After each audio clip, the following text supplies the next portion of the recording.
Est-ce que je peux m'autoriser à fixer ces tarifs? Syndrome de l'imposteur, illégitimité. Comment savoir si mon idée d'offre est bonne? Parce que je suis pas sûre, je doute de moi. Eh bien, ce que je te propose dans cette troisième vidéo, on est sur une série du syndrome de l'imposteur et comment se sortir de ce cercle vicieux que rencontrent énormément d'entrepreneurs. Et je te l'ai expliqué dans la vidéo précédente que tu peux retrouver sur ma chaîne. Tu vas le vivre toute ta vie et que je t'ai expliqué comment le déjouer, comment il fonctionne. Eh bien là, dans cette vidéo, je vais t'expliquer maintenant la partie 3. Donc, c'est important de les avoir toutes vues. C'est comment exactement tu peux cette fois-ci agir pour sortir du syndrome de l'imposteur. Alors, je suis ravie si tu me découvres, je suis Aurélie Gautet, fondatrice de la société Née pour Impacter. J'accompagne les professionnels de l'accompagnement et de l'invisible qui ont envie d'avoir une mission de vie, une entreprise alignée sur les réseaux sociaux pour pouvoir vivre pleinement de leur activité. Aujourd'hui, sur le sujet, je vais t'expliquer quelque chose de très clair, c'est que tant que tu restes dans ton bullshit mental, je n'y arriverai pas, les autres sont meilleurs, c'est trop compliqué, c'est trop cher, et si mon offre ne marche pas, et si mon offre est mal faite, est-ce que je suis légitime? Tant que tu restes ici, tu n'obtiendras pas de résultats. Le vrai secret du syndrome de l'imposteur et de la réussite des entrepreneurs, c'est l'action. La vie est un mouvement. La vie doit être en action pour expérimenter, tester, obtenir des résultats, améliorer et recommencer. Donc, le vrai conseil pour sortir de la procrastination ou de ce syndrome, c'est d'arrêter d'être dans ton mental et être dans les actions.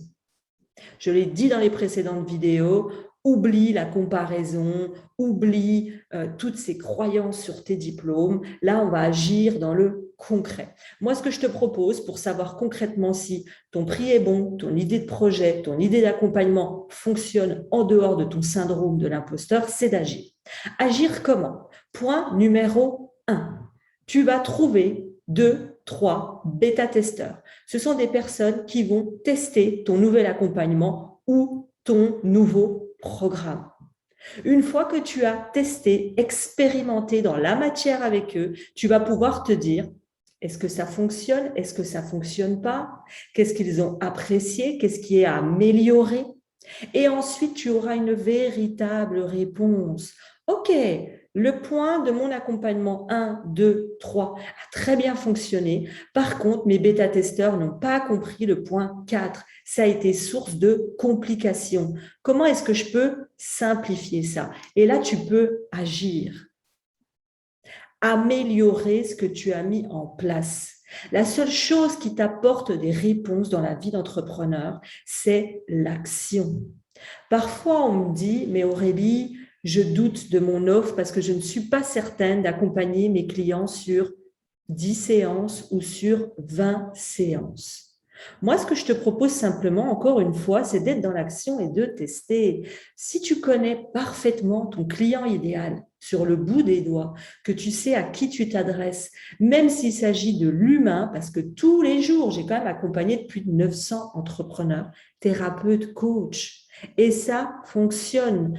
Grâce aux bêta-testeurs, on a pu savoir ce qui fonctionnait ou pas et ce qui permettait d'être sur 10 séances ou sur 20 séances. Et là, ce que je vais te donner, c'est vraiment le bonus qu'il faut que tu comprennes pour tout ce que tu vas mettre en place dans ton entreprise. Il y a 50% qui est dans ta tête, l'idée de ton programme, le contenu, comment tu vas le proposer, comment tu vas le créer, comment tu vas le délivrer à tes clients. Mais les autres 50% sont dans l'expérimentation, l'action et la réponse de tes potentiels clients. Donc, tu as beau rester uniquement dans le mental et dans tes idées et dans la perfection, parce que oui, tu as envie que ton programme soit parfait, que tout soit à la hauteur. Est-ce que je suis capable? Est-ce qu'ils vont aimer? Est-ce que ça va marcher? Mais tu n'auras les réponses que si tu es dans l'action, l'expérimentation et l'amélioration. Vraiment, c'est le meilleur conseil que je puisse te donner. C'est exactement lorsque tu es en haut d'un mur pour sauter à l'élastique. Si tu restes dans ta tête à te dire l'élastique va être trop court, et si ça casse, et puis j'ai peur, et puis si je meurs, et puis si je fais un arrêt cardiaque, et puis tu ne sauteras pas. Donc, ce que je te propose quand tu doutes, Quand tu as peur, tu fais 1, 2, 3, hop, et tu y vas sans réfléchir. Agis, tu risques pas ta vie, tu risques pas de perdre ton entreprise. Expérimente, teste et améliore. Si ça t'a plu, je te laisse t'abonner juste en dessous à la petite clochette sur ma chaîne YouTube pour que tu reçoives les prochains conseils pour vivre pleinement de ton activité de coach thérapeute. Et j'espère que ça t'a plu. Dis-moi en commentaire qu'est-ce que tu penses de cette vidéo et est-ce que tu as envie, est-ce que tu as une question supplémentaire à me poser pour que justement je puisse t'apporter des réponses précises à ta situation.